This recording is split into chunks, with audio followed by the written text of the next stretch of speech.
Hi കൂട്ടുകാരെ, പുതിയൊരു വീഡിയോയിലേക്ക് എല്ലാവർക്കും സ്വാഗതം. അങ്ങനെ സച്ചിയുടെ മുന്നിൽ തൻ്റെ ആഗ്രഹം സുശീല പറഞ്ഞിരിക്കുകയാണ് കേട്ടോ. അത് കേൾക്കുന്ന സച്ചിക്ക് അങ്ങ് ദേഷ്യം പിടിക്കുകയാണ്.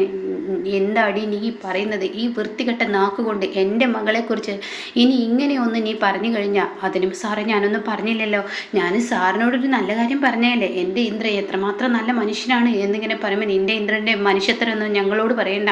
ഹർഷയുമായി കൂട്ടുപിടിച്ചിരുന്ന് നടന്നിരുന്ന അത്രയും വൃത്തികെട്ടവനാണ് അവൻ.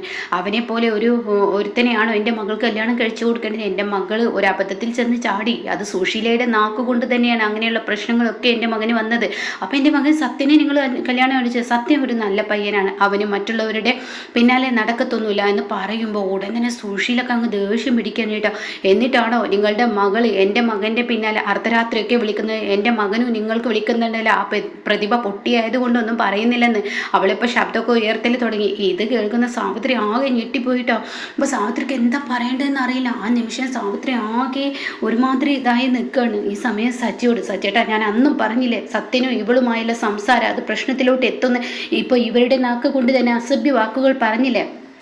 അപ്പോൾ അത് കേൾക്കുന്ന സത്യൻ്റെ ഈ ഒരു ഇതുണ്ട് കേൾക്കുന്നതിനോട് കൂടിയിട്ട് സച്ചിക്ക് ആകെ ഒരു ജാതിയാവണം കേട്ടോ. അങ്ങനെ സച്ചി പറയുന്നത്, സുശീലേ നീ നിൻ്റെ മകനെ കുറിച്ചാണ് ഈ അസഭ്യ വാക്കുകൾ പറയാം, അത് നീ ഓർക്കണം, എന്തിനു വേണ്ടിയാണെന്നും എനിക്കറിയാം എന്ന് പറഞ്ഞ ഉടനെ തന്നെ സുശീല പറയണം, ഞാൻ എന്തെങ്കിലും പറയുമ്പോൾ എന്നാൽ നിങ്ങളുടെ മക്കൾ ചെയ്തു കൂട്ടുന്നതിൽ ഒരു കുഴപ്പമില്ല, ഗോകുൽ എന്തെല്ലാം ചെയ്തു കൂട്ടി അത് കഴിഞ്ഞു. ഇപ്പോൾ ഇതാ നിങ്ങളുടെ മകൾ ഇന്ദു അർദ്ധരാത്രിക്കൊക്കെ എൻ്റെ മകനെ വിളിക്കേണ്ട ആവശ്യമുണ്ട്. അപ്പോൾ അതിനർത്ഥം എന്താ? നിങ്ങളുടെ മകളുടെ ഉള്ളിൽ ഒരു സ്നേഹമുണ്ട്, അതുകൊണ്ടാണ്. സുശീലെ, വെറുതെ എൻ്റെ കൈ കൊണ്ട് നീ അടി വാങ്ങാൻ നിൽക്കുന്നതിന് മുന്നേ ഇറങ്ങിപ്പോകുന്നുണ്ട് എൻ്റെ വീട്ടിൽ. അത് കേട്ടോടെ തന്നെ സാവിത്രി പറയുന്നത്, സച്ചേട്ടാ ഇനി സത്യനുമായിട്ടുള്ള ഒരു കമ്പനി നമുക്ക് വേണ്ട, നമ്മുടെ കടയിലോട്ട് ഇനി സത്യം വേണ്ട, അത് ഉണ്ടാകും തോറും നമുക്ക് പേരുദോഷമാണ് ഉണ്ടാകുക. ഇത് കേൾക്കുന്ന സുശീലക്ക് ആകെ അമളി പറ്റിയിരിക്കുകയാണ് കേട്ടോ. അത് ഉണ്ടാകും തോറും നമുക്ക് പ്രശ്നങ്ങളാണ് ഉണ്ടാവുക. അതുകൊണ്ട് തന്നെ ഇനി ഇന്ദുവും സത്യനുമായ ഒരു സംസാരവും പാടില്ല, ഇവരുമായിട്ടുള്ള ഒരു ബന്ധവും വേണ്ട. ഞാൻ എന്തെങ്കിലും പറയുമ്പോൾ നിങ്ങൾ മകളെ സപ്പോർട്ട് ചെയ്യുകയാണ് ചെയ്യുന്നത്. ഇപ്പം കണ്ടില്ലേ, ഇവരെന്നൊരു സ്ത്രീ മതി, ഇവർക്ക് മക്കളെന്നല്ല വലുത്, ഇവർക്ക് ഇവരുടെ ആവശ്യം നിറവേറാൻ രാജകീയ ജീവിതം ഉണ്ടാക്കിയെടുക്കാനുള്ള തത്രപ്പാടാണ് ഇവർ ചെയ്യുന്നത് എന്നൊക്കെ പറയുന്നു കേട്ടോ. അങ്ങനെ സുശീലയോടാണ് കളിച്ചിരിക്കുന്നത്. സുശീല വെറുതെ വിടില്ല. സുശീല എന്തെങ്കിലും പറയുമ്പോൾ നിങ്ങൾക്ക് കുറ്റമാണ്. സുശീല നിങ്ങളുടെ മകൾക്ക് നല്ലൊരു ജീവിതം ഉണ്ടായിക്കോട്ടെ എന്ന് കരുതിയാണ് ഇങ്ങനെയൊക്കെ പറഞ്ഞത്. അല്ലാതെയും കണ്ട് എൻ്റെ മകനെ അവിടെ പുറനിറങ്ങി നിൽക്കുന്നതല്ല. എൻ്റെ മകനെ എത്ര പേരാണ് കാത്തിരിക്കുന്നത്, എൻ്റെ 2 ആൺപിള്ളേരും അങ്ങനെയാണ് ഇങ്ങനെയാണ് എന്നൊക്കെ പറഞ്ഞിട്ട് ഈ സിന്ധുവിനെ കുറിച്ച് അസഭ്യ വാക്കുകൾ പറയാനായിട്ട്. എന്തായാലും ഇനി ഇവിടെ നിന്ന് കെട്ട് കഴിഞ്ഞ് പോകില്ല, അവൾക്കൊരു ബന്ധം ഉണ്ടാവില്ല എന്നൊക്കെ പറയുമ്പോൾ സാവിത്രി പൊട്ടി കരയാനായിട്ടോ. ഇതേ സമയം സാവിത്രിയോട് സച്ചി പറയണ, നീ സമാധാനത്തോടു കൂടി. എന്ത് സമാധാനം? ഞാൻ അപ്പോഴും പറഞ്ഞതാണ് നിങ്ങളോട്, നിങ്ങളുടെ മകളോട് അവരുമായുള്ള കൂട്ട് വേണ്ടെന്ന്. സത്യന് ഇവിടെ ജോലി കൊടുത്തത് തന്നെ തെറ്റായിപ്പോയി, അത് ചെയ്യരുതായിരുന്നു. സത്യനെ ഈ സുശീലയുടെ മക്കളെ ഇങ്ങോട്ട് അടുപ്പിക്കും തോറും അവരുടെ സ്വഭാവത്തിൽ നല്ലൊരു സ്വഭാവമൊക്കെ ഉണ്ടാവുമായിരിക്കും, പക്ഷേ ഈ സുശീല എന്ന് പറയുന്ന സ്ത്രീയെ ഒരിക്കലും വിശ്വസിക്കാൻ പറ്റില്ല. നമ്മുടെ മകളുടെ കല്യാണം രാഹുലുമായുള്ള ഈ ബന്ധം ഇങ്ങനെയൊക്കെ ആയിത്തീരാൻ അവരല്ലേ കാരണക്കാരി, അതൊക്കെ നിങ്ങൾ മറന്നോ എന്നൊക്കെ ചോദിച്ചിട്ട് സാവിത്രി ഇങ്ങനെ പൊട്ടിക്കരഞ്ഞു. പിന്നീട് സാവിത്രിയുടെ ബോധം പോകാനായിട്ട് അങ്ങനെ സാവിത്രിയെ ഹോസ്പിറ്റലിൽ കൊണ്ടുപോവാണ്. എന്നാൽ ഈ സമയം ഒരു തരത്തിലും സമാധാനം കിട്ടുന്നില്ല.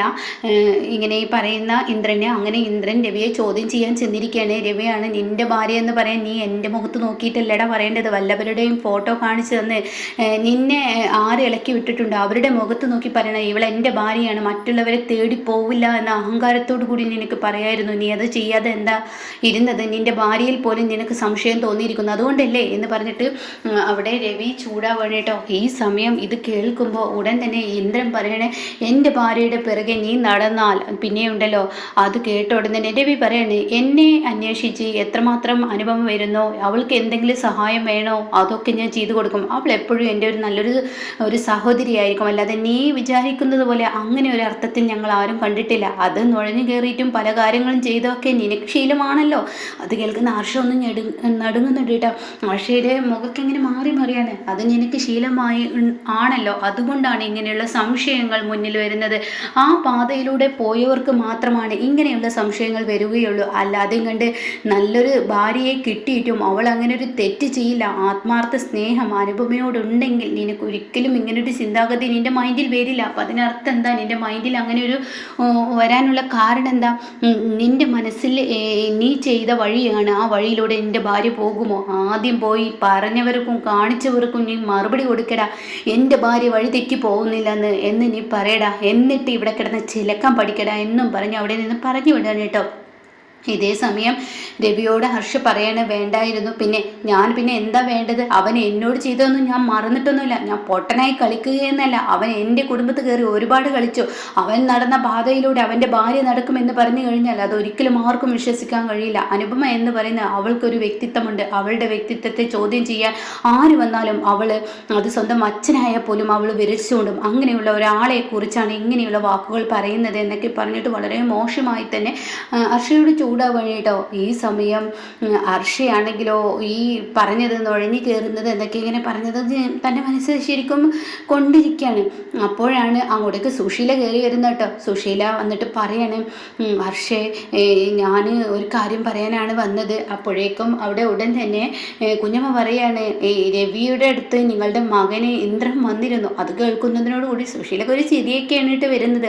അപ്പോൾ ഉടൻ തന്നെ നിങ്ങളുടെ മകൻ വന്നിരുന്നു. ഇവിടെ കിടന്ന് രവിയും അനുപമയുമായി എന്തൊക്കെയോ ബന്ധമുണ്ടെന്ന് അവർ തമ്മിലുള്ള സംസാരിക്കുന്ന ഫോട്ടോ കണ്ടെന്നോ അങ്ങനെ എന്തൊക്കെയോ പറഞ്ഞിട്ടാണ് അവൻ ഇവിടെ കിടന്ന് ചൂടായത്. അപ്പോൾ രവി സാർ നല്ല കൊടുത്ത് നിങ്ങളുടെ മകന് ഒന്ന് പറയാനേട്ടാ. അപ്പോൾ ഇത് കേൾക്കുന്നതിനോട് കൂടിയ ഹർഷേ ഉള്ളതുപോലെ പറയുന്നു.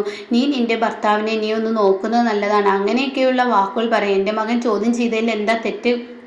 ഈ ഭർത്താവ് വേണ്ടെന്ന് വെച്ച് ജീവിക്കുന്ന ആ ഒരു പെണ്ണിൻ്റെ അടുത്തോട്ട് അന്യപുരുഷന്മാർ കയറി ചെല്ലുമ്പോൾ അതിന് പിന്നെ വേറെ എന്താ ഹർഷയെ പറയുക എന്ന് പറയുന്നുണ്ട് കേട്ടോ. അപ്പം ഹർഷ ഇങ്ങനെ ദേഷ്യത്തോടു കൂടി ഇങ്ങനെ സുശീലയെ നോക്കുന്നുണ്ട്. അതിനൊരു മറുപടി വീഴുന്നില്ല.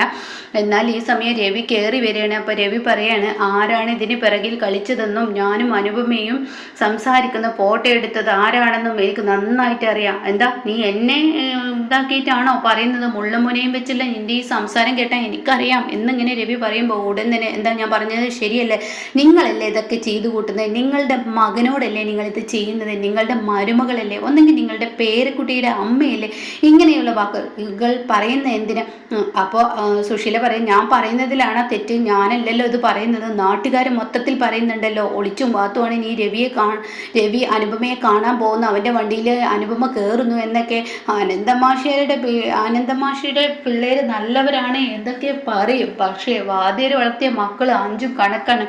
ആകെ ആ അമ്പിളിയെ മാത്രം ആ രഘു കൊണ്ട് നടക്കുന്നുണ്ട്. വേറുള്ളതൊക്കെ ഒന്നിനു വെച്ചും എന്നൊക്കെ ഇങ്ങനെ പറഞ്ഞിങ്ങനെ വളരെ തരം താഴ്ത്തുന്നു കേട്ടോ. എന്നാൽ ഈ സമയം രവി അനുപമയ്ക്ക് വിളിച്ച് കാര്യങ്ങൾ പറയാണ്. ഇന്ദ്രൻ ഇവിടെ വന്നിരുന്നു. ഞാനും നീയുമായൊരു ബന്ധമുണ്ടെന്നും അവിടെ നിന്നും ഞാനും നീയും സംസാരിക്കുന്ന ഫോട്ടോ ആരോ ഇന്ദ്രന് കാണിച്ചു കൊടുത്തെന്നും എന്നൊക്കെ പറഞ്ഞിട്ടിട്ടോ. അപ്പോൾ അത് കേൾക്കുന്നതിനോട് കൂടിയിട്ട് കാര്യങ്ങളൊക്കെ ഏകദേശം മനസ്സിലാക്കി. ഇതേ സമയം ഉടൻ തന്നെ അനുപമ പറയാണ്, അന്ന് ഇവിടെ വന്നില്ലേ സെൽഫി സുകുമാരി? അവരുടെ കളിയാണ്. അവർ കളിച്ചതാണോ അതോ അവരെ കളിക്കാനായി ഇറക്കി വിട്ടതാണോ എന്നേ എനിക്കറിയേണ്ടതുള്ളൂ. ഇതിന് ഞാനൊരു തീരുമാനമുണ്ടാക്കി അവരുടെ നാക്കിനൊരു വിലങ്ങിട്ട് തന്നെ ബാക്കിയുള്ള കാര്യം എന്നിങ്ങനെ അനുപമ പറയുന്നുണ്ട് കേട്ടോ.